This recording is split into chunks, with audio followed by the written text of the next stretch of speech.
Bienvenidos a Anholster Labs. Porque creemos en el poder transformador de la tecnología, nos reunimos a reflexionar sobre las tendencias que lideran los cambios del Chile de hoy. Mayor cantidad de chilenos que se identifican con una etnia, más extranjeros viviendo en el país, más años de educación y un promedio de edad en general cada vez más envejecido. Son algunos de los datos que arrojó el estudio 2002-2017, datos de una transformación social, que fue desarrollado por Anholster y que recopiló información pública en un cruce con tecnologías como Python, R, Stata, Machine Learning y Analytics para realizar la investigación. Estamos con Cristóbal Uneus, director de Data Science de Anholster y uno de los creadores de este exhaustivo estudio. Y también nos acompaña Antonio Díaz, gerente general de Anholster. ¿Cómo están en esta tarde? Muy buenas tardes, muy bien, gracias. ¿Y tú, Carla? Muy bien, súper bien. Entonces, vamos a comenzar analizando este estudio. Tengo algunas preguntas que le quiero hacer a Antonio. Adelante. Primero que nada, ¿cuál es la motivación detrás de este estudio? ¿Por qué una empresa de software que se dedica al desarrollo de software decide adentrarse en este mundo de las estadísticas? A ver, yo creo que hay un universo de data y un universo de conocimiento que existe en el mundo anglosajón, que es bastante director de donde yo, Cristóbal, Sebastián, Andrés, como socios de Anholster, que nos motiva profundamente. Es decir, si tú nos habláis de 538, del blog de Nate Silver, habláis de los gráficos interactivos que tiene el New York Times, que son una de las maravillas modernas, yo diría, del periodismo investigativo. Son cosas que nos motivan mucho. Y una de las cosas que nosotros siempre nos llamó la atención es el hecho de que en Chile, y en especial en Latinoamérica, son muy pocas la data consolidada que te permite hacer lo mismo con una cierta calidad de visualización y una cierta calidad de analítica por detrás que permite tomar conclusiones más definitivas sobre lo que está ocurriendo en el país o cuáles son las grandes tendencias. Yo diría que ahí hay una beta gigantesca del por qué queremos hacer esto. O sea, de hecho, y por qué estamos optando por canales como este, como el podcast, para poder empezar a hablar de este tipo de cosas. Porque uno va y presenta este tipo, Cristóbal ya debe estar en su presentación número 15 de esto entre universidades, seminarios o lo que sea.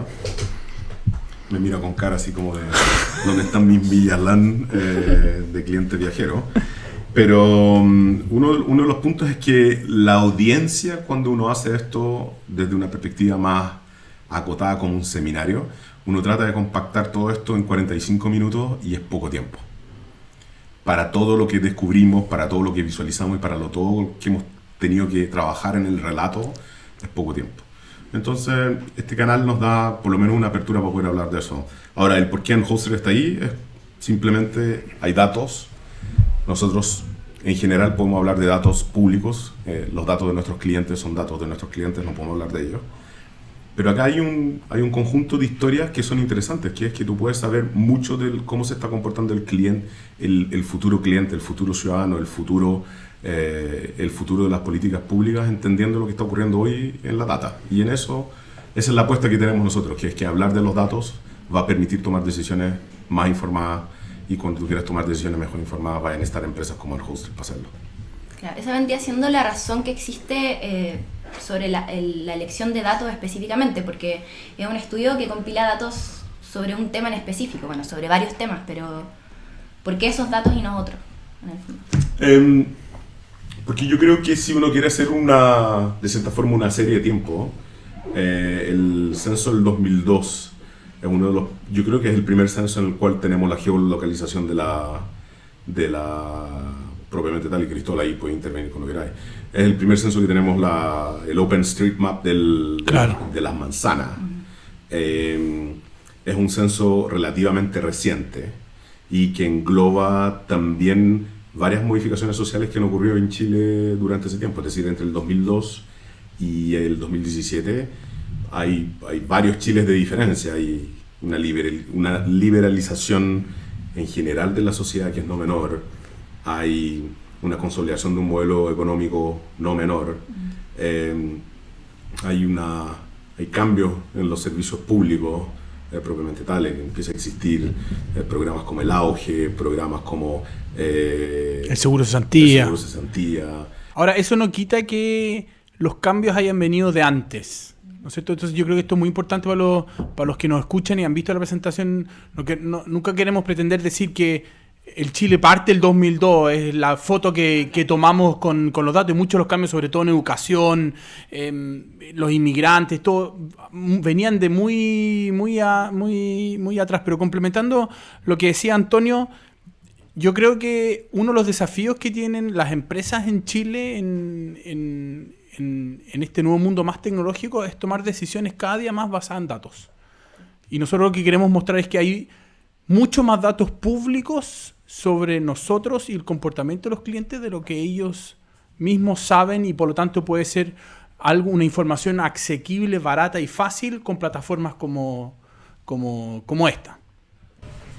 Bueno, ya hemos mencionado varias veces que los datos que se utilizaron para este estudio son públicos, pero me imagino que también existen varias técnicas detrás para manipular estos datos. ¿Cuáles son las técnicas y las fuentes, ya hilando un poco más fino, que se utilizaron para desarrollarlo? Usamos varias fuentes de información. Con la cual partimos fue el censo del 2002 y el 2017, que están en el Instituto Nacional de Estadística, y como decía Antonio, están con la geolocalización, se pueden ver las manzanas. Alguna información está a nivel de manzana, no todas. Por ejemplo, una cosa que echamos de menos es que yo no puedo saber por manzanas cuánta gente tiene más de 12 años de educación. No hay ningún dato de educación por manzana. Yo creo que eso es un error. Pedimos al INE por transparencia y ellos dicen no, que no lo podemos hacer, nos demoramos mucho porque hay problemas de confidencialidad en algunas manzanas. Bueno, pero deja esas manzanas fuera. Entonces, las instituciones mismas no están preparándose para todos los datos que están preparando, siguen en el siglo pasado en esa lógica. Usamos datos de seguro cesantía que se pueden bajar de las super de pensiones, donde están el 20% de los cotizantes, de todos los cotizantes del empleo formal. Usamos datos de la Subsecretaría de Prevención del Delito, scrapeamos su página, usamos datos de salud, usamos datos de la Subsecretaría de Telecomunicaciones, es decir, de impuestos internos, hay un montón de datos públicos para hacer esta mirada, y parte de nuestro trabajo consistió en mirar qué fuentes públicas hay que puedan ser de interés para los ciudadanos y para las empresas. Pero complementando lo que dice Cristóbal, incluso hay cosas que llegan a ser divertidas en esta fuente de datos. Porque si bien el censo es capaz de decir, tengo miedo que tú seas capaz de identificar a un chileno en una manzana, tú puedes saber a qué edad, poniendo el root de cualquier chileno, si él salió de enseñanza media, tú puedes saber qué año salió de enseñanza media, poniendo el root de él en la página del Ministerio de Educación. En la página del Ministerio de Educación. Entonces, y la dirección teórica de todos los chilenos aparece en el CERVEL. Entonces, hay como conceptos de privacidad de datos que, si bien no son estándares a través de todo el gobierno, como que cada institución trata de poner su criterio, cuando en realidad es bastante directo poder saber casi todo lo que tú quieras con el puro padrón electoral. Obviamente los datos por sí mismos, que entendemos que son muchos, no nos dicen quizá demasiado. Obviamente se tienen que aplicar ciertas técnicas y ciertas formas de análisis para poder darle sentido a toda esta acumulación de información, ¿no? Sí, uno quisiera llegar al nivel más granular posible, es decir, casi identificando las manzanas y las casas. Eso se puede hacer con el censo, con una parte de la información, con otro no se puede porque sabe solo el nivel de la comuna. Por lo tanto, en muchos casos de la presentación que hicimos, muchos de los datos están a nivel de comuna. Entonces ahí usamos para mirar y analizar los datos en Python, los gráficos están hechos en Python, los videos animados están hechos con otras técnicas modernas, pero usamos un conjunto de herramientas que nos permiten, ojalá con la pura imagen, poder dar nuestros mensajes, porque la imagen queda en la retina de las personas, y a veces dice mucho más. Un buen gráfico dice más que 1000 palabras o un libro entero. ¿Y para crear estos gráficos se utilizan estas técnicas como...? Claro, al final hicimos todos los gráficos en Python. Teníamos bosquejo en R, en Stata, en distintos, pero después decidimos unificarlo y lo hicimos todo en Python. O sea, alguien que quiere hoy día estar en el mundo de data science, si no sabe Python y no sabe R, está out. O está con un hándicap porque va a tener que aprender. Porque la cantidad de librerías y procedimientos que hay disponibles en la web para ellos son gigantes. Ese es un tema no menor. Si tú miras, el profesional de Data Science hoy día es el más buscado probablemente en la historia. Yo creo que en la historia de talento, en lo que va acompañado tecnología con el desarrollo que hemos tenido en los últimos 30 años, probablemente el profesional de Data Science es el más buscado hoy día de la historia. Cada vez me asombra más el encontrar negocios que yo creí que nunca iban a estar asociados a data, teniendo sus procesos absolutamente automatizados y llenos de datos, embotelladoras, procesos mineros que eran absolutamente manuales, hoy día estando datificados, por así decirlo, la recolección de la basura y así sucesivamente. Falta gente que sea capaz de analizarla. Si hay algo que tratamos de hacer con esto es motivar a gente que postule a trabajar con nosotros, por seguro, porque queremos mostrar que acá se hacen cosas entretenidas. Y sobre el equipo que trabajó en este estudio, ¿qué podrías contar un poco sobre...? Sí, era un equipo bien diverso en el sentido de que teníamos sociólogos, matemáticos, ingenieros, para tener una mirada más completa y usar distintas miradas sobre los mismos datos que complementen un poco la visión, y por eso la presentación tiene datos desde extranjero, las etnias, tiene los ingresos, tiene el trabajo, pero también tiene la vivienda, la movilidad regional. Entonces tratan de hacer una mirada como más completa, multidisciplinaria, que simplemente enfocarse en la parte económica o en la parte social o parte de vivienda. Entonces tener una mirada como más completa. ¿Y existieron algún tipo de dificultades, temas en los que se toparon, que quizás no podían avanzar más? No, pero perdimos mucho tiempo en unificar los datos, en el sentido de que en el censo las comunas vienen con mayúscula, en el seguro de cesantía vienen con acento y con minúscula, entonces tienen que juntarlo, y en los códigos las comunas no son los mismos, se han creado más regiones, no hay nada unificado. Entonces todo eso te pone costo, pero es parte del desafío de adaptarse a esos cambios evolutivos. Yo creo que trabajar con data pública es el equivalente al desembarco en Normandía el día de... Que tú tenés que llegar arriba del cerro y cualquier fuente de datos que tú tomes adelante tuyo, por seguro va a tener problemas de calidad, por seguro va a tener problemas de formato, por seguro va a tener problemas de consistencia, seguro.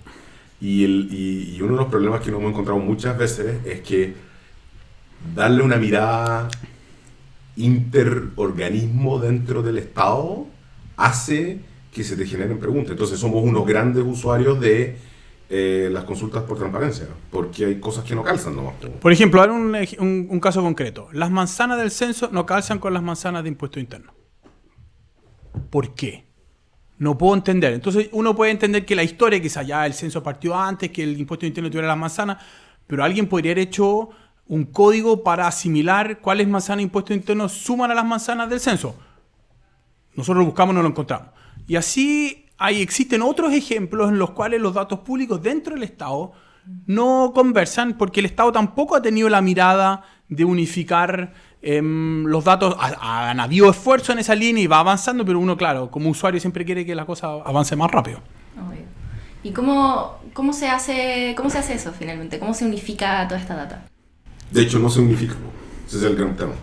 O sea, tú terminas trabajando en que tú vas a bajar al nivel más bajo de granularidad, como dice Cristóbal. Es decir, por ejemplo, en el nivel de manzanas tú llegarías a las manzanas del Servicio de Impuesto Interno. Y de esas manzanas tú tratas de construir la manzana del censo a partir de manzanas del Servicio de Impuesto Interno. En algunos casos lo vas a poder hacer, en otros no lo puedes hacer. O sea, en otros las manzanas del Servicio de Impuesto Interno toman... O sea, si te doy un ejemplo, la manzana donde nosotros estamos situados acá, en Monseñor Izaguirre, es entre Crescente Razo y Suárez Mujica. Con Monseñor Izaguirre y Obispo Donoso. Esa es una manzana del Servicio de Impuesto Interno. Pero es un subconjunto de la manzana del censo. La manzana del censo llega desde Suárez Mujica y Irarrázaval. Si tú tienes suerte, la unión de todas las manzanas del Servicio de Impuesto Interno calzan con la manzana del censo. Pero basta con que tú tengas un condominio raro o algo por el estilo, o una calle que no sea tan clara, que el censo pueda haberla sacado de esa cuadra y haberla puesta en otra, y tú no seas capaz ahora de construir con las dos una manzana. Claro, alguien va a decir, no, es que no dirían por qué calzar. pero alguien que trabaja con datos, con distintas fuentes de información, va a querer cazarlo en algún minuto. Entonces, por lo tanto, si el Estado no se ha puesto en esa situación es porque nunca ha tratado de poner el censo sobre impuesto interno, para chequear si los datos del censo cuadran con los datos de impuesto interno. O sea, por ejemplo, el cruce de censo, cuadras del servicio de impuesto interno, planes reguladores, capas del MOP, es decir, quebrada, basurero, cosas por el estilo, yo creo que son capas que muy pocas personas han tratado de cruzar fuera del sector público. Claro. Entonces no sé efectivamente cuán buena es la data. Nosotros estamos en ese proceso, pero es un proceso tedioso, es un proceso que se mueve cada 20 días. Es decir, tú haces una pregunta por transparencia y te llega una respuesta. Y eso implica otra consulta por transparencia y otra respuesta, y así sucesivamente. O sea, Cristóbal sigue preguntando por qué no podemos tener las cuadras, el nivel educativo de todas las cuadras. Entonces la pregunta podría ser, ya, perfecto, entonces no me des las cuadras de los segmentos rurales donde yo voy a tener una casa. Claro. En la cual Pero dame el resto. Pero dame el resto, pues dame todos los centros urbanos donde hay más de 100 personas por cuadra. Y el ciudadano común, por ejemplo, que no sabe de data science, que no entiende que hubo toda una unificación detrás y un montón de técnicas matemáticas, pero ¿cómo puede sacarle provecho a esta información? No, el usuario final lo que quiere es entender el resultado, y por eso nosotros mostramos muchas visualizaciones. De hecho, algunos me han preguntado por qué no tenemos en nuestra página web el mapa de Chile y yo haga clic y vea los indígenas, los extranjeros, las viviendas. Son varias ideas que hemos replicado para otros ejercicios. Cuando hicimos para las elecciones de CIE Chile, teníamos el mapa de Chile más interactivo, y algunas de las ideas que nos han sugerido aquí yo creo que las vamos a hacer para la elección municipal del próximo año. Así que todas las ideas son bienvenidas para los que nos escuchan. Pero el usuario final, el ciudadano de a pie, quiere entender.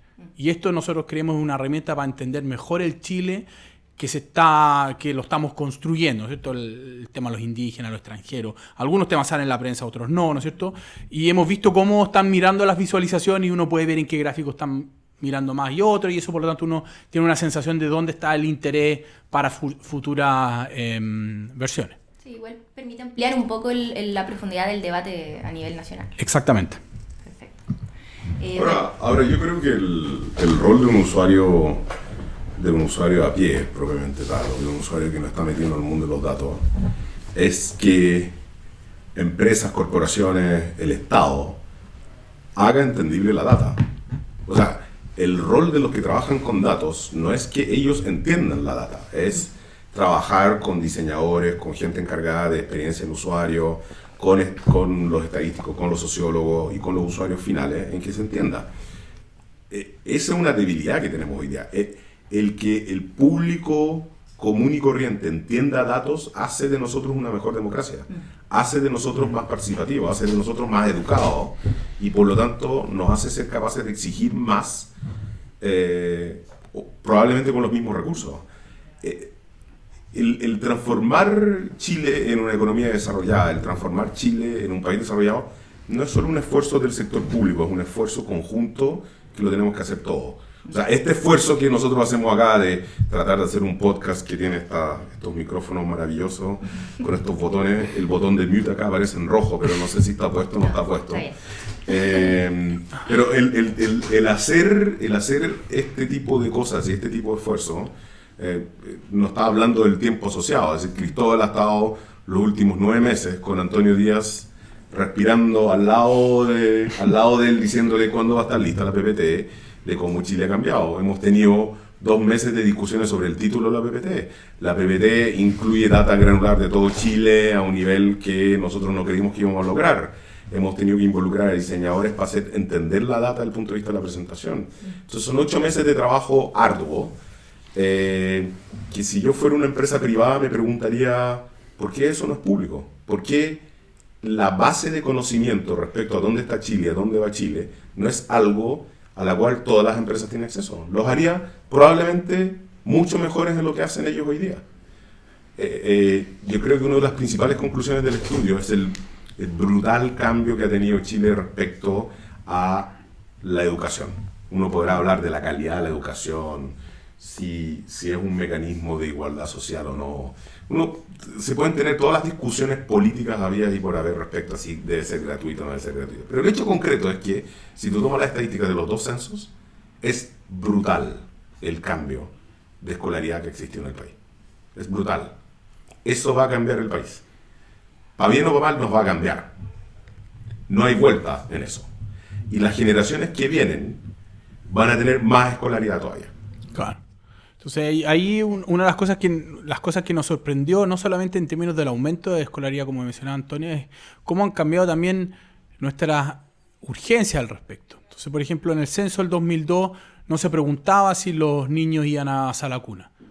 En 2002 entonces no era tema. El tema de la asistencia de los niños a la cuna, la inserción laboral de las mujeres, no era tema el 2002. Porque si hubiera sido tema, alguien la habría metido al censo para preguntarla. Claro. Pero está en el censo estuvo en el censo del 2017. Pero también está el tema de los magísteres y el doctorado. En el censo del 2002 no se podía distinguir si una persona tenía magíster y doctorado, pero sí se puede distinguir en el censo del 2017. Entonces, hemos subido la vara hacia arriba en términos de qué niveles de educación nos interesa preguntar, ¿no es cierto? Pero también hacia abajo, hacia las futuras generaciones y cómo nos hacemos cargo de los desafíos, de los nuevos desafíos, que es la inserción laboral de las mujeres y el cuidado de los niños menores. Sí, creo que eso, digamos, en el debate nacional ha sonado bastante, sobre todo la cobertura que puede o no tener el gobierno sobre la educación parvularia. Se ha hablado mucho de eso. Claro, y una de las cosas que sale interesante en el estudio de la asistencia a la cuna en los menores de 2 años es que a medida que yo me muevo al sur, ya sean niños menores de 12 meses o entre 12 y 23 meses, la asistencia sube. Entonces yo me muevo de Chillán hacia el sur, está a niveles del 10 o del 30, dependiendo en qué grupo está, y empiezo a subir y puedo llegar a nivel del 40 o 50. Entonces algo pasa en el sur de Chile que los niños los llevan más a la cuna que en el norte. Puede ser el clima, puede ser que hay menos redes de apoyo, hay un conjunto de otros factores que la política pública tiene que tomar en cuenta. O ir a mirar al sur. ¿Qué están haciendo en el sur para que más niños vayan a la cuna? Para después imitar esas políticas o esas redes en el resto del país. Pero un mismo país tiene distinta, a medida que me voy al sur, pareciera que fuera otro país. Sí, se dice mucho, creo que es como una frase cliché casi a estas alturas, con que Santiago no es Chile, pero los datos, yo creo que esto lo demuestran. El otro dato, y yo lo hemos enfatizado harto en presentaciones, es el tema de la gente, cómo se siente perteneciente a una etnia, pueblos originarios. En el norte, alguien que vive en Arica ha vivido esto mucho más intensamente que alguien que ha vivido en Rancagua, en Santiago, en Valparaíso. Lo mismo los extranjeros. Los extranjeros ha sido un fenómeno muy, muy localizado y reducido en Santiago de manera importante y en el norte. Pero alguien que vive en Puerto Montt no ha vivido la llegada de los extranjeros. Lo ha visto en la tele, lo ha visto en los diarios, en las redes sociales, pero no lo ha visto en la calle. Entonces, cuando ese fenómeno llegue en 4 o 5 años más, lo va a recibir de una manera distinta que alguien que estuvo en Arica o en Santiago. Entonces, nosotros le podríamos enseñar también, oye, mira, esto es lo que se te viene, prepárate, y esto es un cambio, al menos nosotros creemos positivo, a otra gente no le gusta, ¿no es cierto?, con respecto hacia dónde va el país. Claro, quizás eso permitiría un poco anticipar el tipo de políticas públicas que se van a necesitar como para abordar esos cambios sociales, ¿no? Y también esta presentación y lo que tratamos de decir con la presentación le permite a alguien que hoy día está en Puerto Montt y decir, uy, mira lo que ha pasado en el norte. Hay algo muy divertido que a mí me pasó como modo de vida en Estados Unidos. En particular, yo viví 8 años en Palo Alto, pero siempre era muy notable algo que hacían las empresas en Estados Unidos, que yo creo que no pasa por una política pública, sino que pasa más bien por las empresas tratando de hacer mejores negocios y adaptándose mejor a sus clientes. En Chinatown, los cajeros de los bancos hablan chino. Sí. En Castro hay diversidad sexual atendiéndote en todos los negocios. O sea, desde la tienda de ropa a lo que sea. El ser capaz de entender el contexto en el que está un país y hacia dónde va, te hace más proclive a hacer mejores negocios. A mí me cuesta creer que hoy día todavía no exista un aviso de WOM o de envíe su dinero a Haití en creol, por la cantidad de haitianos que han llegado acá. Claro. Me cuesta entender que todavía no existan avisos de ese estilo. Ahora, puede ser nuestra falta de imaginación, puede ser la falta de salir del molde propiamente tal que nos cuesta tanto a los chilenos salir, ¿no? Pero tarde o temprano va a llegar esto. O sea, tarde o temprano, tú vas a tener que, porque vas a tener chilenos haitianos que se van a identificar con los dos lugares y vas a tener que tratar de... Probablemente la Teletón va a ser el primero que se va a abrir a ese mundo más de extranjeros que las otras instituciones. Pero la Teletón además es algo tan desarrollado en Chile que en Latinoamérica prácticamente no existe. Claro. Entonces, pero yendo más allá, o sea, cuando tú llegas a ese nivel de sensibilización de la sociedad, por lo menos es porque hay una cierta cantidad de personas que han mostrado una cantidad de ejemplos de que esto no son fenómenos aislados, sino que es algo que está ocurriendo en todo el país. Si tú miras el estudio que está en la web de Anholster, hoy día tú ves que los extranjeros han llegado mayormente al norte, pero que han llegado a todas partes. O sea, hoy día me cuesta creer que hay una comuna en Chile que no tenga extranjeros. Serían las menos. Son las menos. Pero está más concentrado en Santiago y el norte. Santiago y el norte. Claro, Que en el sur. Absolutamente, pero yo, por ejemplo, que he visitado muchas veces la Araucanía durante los últimos 5 años, tú ves en Malalcahuello, que es un pueblo que está al interior de la Araucanía profunda, hace 5 años no había nadie y hoy hay extranjeros. Claro. Eso va a llegar a todas partes, ¿no? Inevitablemente va a llegar a todas partes, porque además una de las conclusiones de la presentación que tú lideraste, Cristóbal, es que en los hombres no hay nada más que hacer, pues. No hay Quedan pocos hombres con ganas de trabajar. Quedan pocos hombres que pueden trabajar y pocos que tienen ganas de trabajar. Entonces, en eso, el fenómeno del ingreso medio, yo creo, es la trampa del ingreso medio, que es que creciste durante 30 años a una tasa notable, y yo creo que hay poca gente que tiene ganas de trabajar de basurero, de cortador de leña, de trabajador agrícola, de barredor de calle, de mozo, de moza, de cajero y así sucesivamente. Esos trabajos, no estoy diciendo que deberían ser lo que nosotros deberíamos apuntar, ni estoy dando una opinión más allá de eso, pero son necesarios.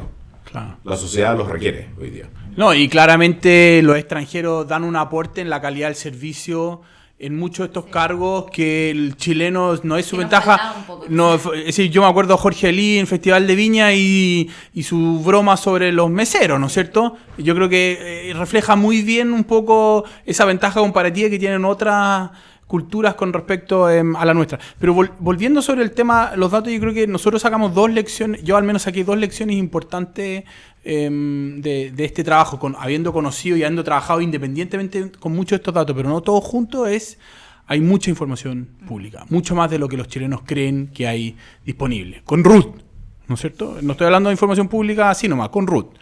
Y segundo se puede aprender mucho sin haber invertido muchos recursos propios, aparte del tiempo, en entender estas tendencias que están pasando en el país. De hecho, Anholster lo que hace es un fast forward en eso. Claro. O sea, el estudio que publicamos, que es público para todo el mundo, si tú no tienes ninguna noción de data pública, te va a hacer más inteligente después de 45 minutos de haber visto. Claro, porque ya tienes todo un barrido de dónde sacar la información. Y lo segundo es que unas cosas que nos han sugerido varios es ir a decirle al Estado, bueno, ¿cómo hacemos para que esto sea más eficiente? Y tenemos un montón de recomendaciones que pueden ellos hacer para hacer esta data más entendible. Primero, que el censo hable con impuesto interno. Es decir, yo creo que eso es lo primero que alguien debería hacer. Bien. Segundo, una reforma global del tema de las direcciones y los códigos postales. O sea, que alguien lleve la batuta en Chile de si esta calle es calle Monseñor Izaguirre o avenida Monseñor Izaguirre. No, sería un cambio. Monseñor Izaguirre. Claro. No, pero lo digo porque si tú quieres instaurar políticas públicas de verdad, no puedes estar discutiendo sobre el nombre de la calle. Eso es verdad. No puedes estar discutiendo sobre el nombre de la calle. No. Y hoy día, si tú tomas la dirección que aparece en el censo versus claro, la dirección que aparece en el Servicio de Impuesto Interno versus tal vez la dirección que usa Correos de Chile para hacer todo esto, es una discusión. Claro. Y después vamos y le creemos más a Google de lo que dice el padrón electoral. Claro. Bien, estamos conversando sobre el estudio Chile, datos de una transformación social. Hace algunos días se realizó la presentación de este estudio ante medios de prensa, los cuales han respondido con bastante interés ante este gran volumen de datos y análisis estadístico. Sin embargo, existe otro aspecto a considerar dentro de los usos de esta técnica en particular, que ya lo hemos anticipado un poco, y de esta investigación como producto, la que hace un momento definimos como una combinación entre información pública y técnicas de data science. ya yendo de lleno al uso comercial quizás de estas técnicas, ¿cómo pueden insertarse este tipo de estudios en la industria? Existen varias formas, pero una manera simple de visualizarlo es que nosotros creemos que esta información es complementaria, puede ser un complemento y un socio estratégico muy importante para las empresas con respecto a los datos propios que tienen. Porque la empresa tiene muchos datos sobre sus clientes, los clientes que se le han ido y los que han llegado, pero nunca tiene una imagen completa de todo su potencial de cliente, ¿no es cierto? Entonces esto le permite de alguna manera cuantificar, visualizar, saber dónde están, si están cerca o lejos de sus ubicaciones geográficas, cuáles son los desafíos de delivery, ¿no es cierto? De manera importante ver la heterogeneidad, son muchos viejos, son muchos jóvenes, y eso le permite de alguna manera entender más fácilmente cuáles son sus oportunidades. Eso es como para ver el nivel. Y después, otra oportunidad que hay es como para mirar tendencia. Ya, esta zona se está poniendo más joven o se está poniendo más con adultos mayores. Y por lo tanto mi crecimiento va a venir más de la zona norte o la zona sur de Santiago. O de la ciudad de Concepción o cualquiera. Entiendo. ¿Podríamos hablar entonces quizás de una segmentación del cliente o predicción de la demanda, por ejemplo? Te voy a dar un ejemplo que yo creo que es más gráfico todavía. Hace un tiempo atrás estuvimos reunidos en una reunión absolutamente informal con alguien del mundo del retail. Y él nos planteaba que su tarjeta de crédito era una tarjeta de crédito que cuando inicialmente era nacional, era de uso nacional, pero que cuando ellos la abrieron a uso internacional, se empezaron a ver consumos absolutamente poco comunes de comunas como San Ramón, Puente Alto, Pudahuel, etc. de Spotify, Netflix, Cabify, Uber y AliExpress.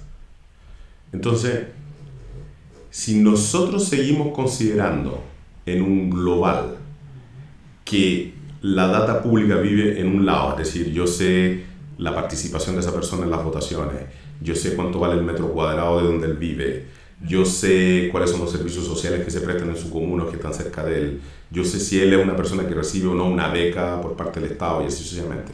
Y no soy capaz de juntar eso con la data privada que una empresa puede tener del consumo que él tenga, yo no voy a entender que en realidad hoy en día el que tú uses Netflix, Spotify, AliExpress o todo lo demás es parte de tu cartera de consumo. Alguien que hace 20 años atrás no tenía acceso a eso, hoy día tiene acceso con una tarjeta internacional a todos estos servicios y probablemente antes no lo podía. Esa unión de esas dos datas es clave porque tú también tienes que empezar a entender que sectores, otros sectores de la sociedad que no viven en Vitacura, La Dehesa, La Reina, Ñuñoa, Providencia, Santiago y así sucesivamente, están teniendo patrones de consumo que hoy día se parecen cada vez más porque tú ya compraste la tele LED, ya compraste la cámara digital, el iPhone, ya compraste el iPhone. Entonces la pregunta ahora es, tú estás comprando contenido y el consumo de contenido es muchísimo más barato, es micro, estamos hablando de microdólares ahora, y en eso yo creo que le falta mucho todavía a las empresas de entender la mezcla de las dos cosas. Que tal vez el tener políticas de despacho mucho más cercanas y eficientes no es solo válido para el barrio alto, sino que es válido para todos los barrios, porque ellos son consumidores que hoy día están comprando en Amazon, compran en Spotify, reciben el reclamo, reciben el reclamo que hacen, tienen un reembolso rápido y así sucesivamente. Esos patrones de consumo que ellos tienen son alertas para las empresas nacionales. O sea, esto bien podría ser una herramienta para que las empresas se posicionen mejor frente a la demanda, frente a los usuarios. Y además que empiecen a entender de dónde están saliendo los nuevos clientes. Es decir, si un cliente que vive en Puente Alto y es el primero en la manzana en consumir Spotify, y él lo sabe porque tiene sus transacciones de tarjeta de crédito, yo creo que más le vale hacer campañas focalizadas a dónde vive la persona, porque la probabilidad que otros quieran usar o tengan acceso a eso en el futuro es alta. Eso no es algo que en el pasado ocurría. Claro, ya no es la distancia física al lugar de compra la que termina tu consumo, sino la distancia casi psicológica de poder hacer un clic y tener los medios de pago que cambian los patrones de consumo de manera geográfica, porque ya tu disposición a comprar ya no es solamente la comuna, sino es el mundo. Porque yo puedo comprarle a una empresa sueca como Spotify, le puedo comprar a Amazon como una empresa norteamericana, y por lo tanto entender esos patrones de consumo y cómo la data pública con tu data privada te permite hacer el mejor análisis de quién es mi cliente hoy día y quién estoy perdiendo porque está yendo a comprar a AliExpress en China. Todo esto lo podríamos definir o aterrizar un poco a lo que es el concepto de Data as a Service. Sí, absolutamente. O sea, la centralización de datos que nosotros estamos haciendo hoy día, de data pública, tiene como objetivo ayudar a todas las empresas privadas a hacer un cruce entre todo lo que está públicamente disponible en Chile y en el mundo sobre los consumidores, usuarios y así sucesivamente, y las empresas y su data personal, absolutamente. O sea, esto es un servicio que Unhosted presta hoy día y que tiene una cara que es absolutamente visible comercialmente desde el punto de vista de APIs y cosas por el estilo, o sea, y métodos de acceso a la data que ellos pueden tener hoy día. No quita el hecho de que creemos fuertemente de que empresas más educadas, empresas mejor informadas y personal de trabajo, las empresas mejor informados, van a hacer mejores campañas de marketing, van a hacer campañas de marketing más enfocadas, van a hacer servicios mejor enfocados. Y por lo tanto, por eso es el objetivo de abrir el estudio, que es que todo el mundo pueda ver las conclusiones y si quieren hacer preguntas sobre los métodos y qué técnicas usamos en particular para cada uno de los datos, encantado de contestarlas. Nosotros no creemos que la competencia está ahí, la competencia está en ser capaz de consumir y actualizar esos datos frecuentemente. Sí. Bueno, esto que acabamos de hacer se llama Unholster Labs. Nosotros creemos en el poder transformador de la tecnología, como dice nuestra introducción, así que nos vamos a dedicar un par de veces al mes a reflexionar sobre las tendencias que están liderando los cambios en el Chile de hoy. Así que nos despedimos. Gracias. Muchas gracias, Carla. Gracias a ustedes.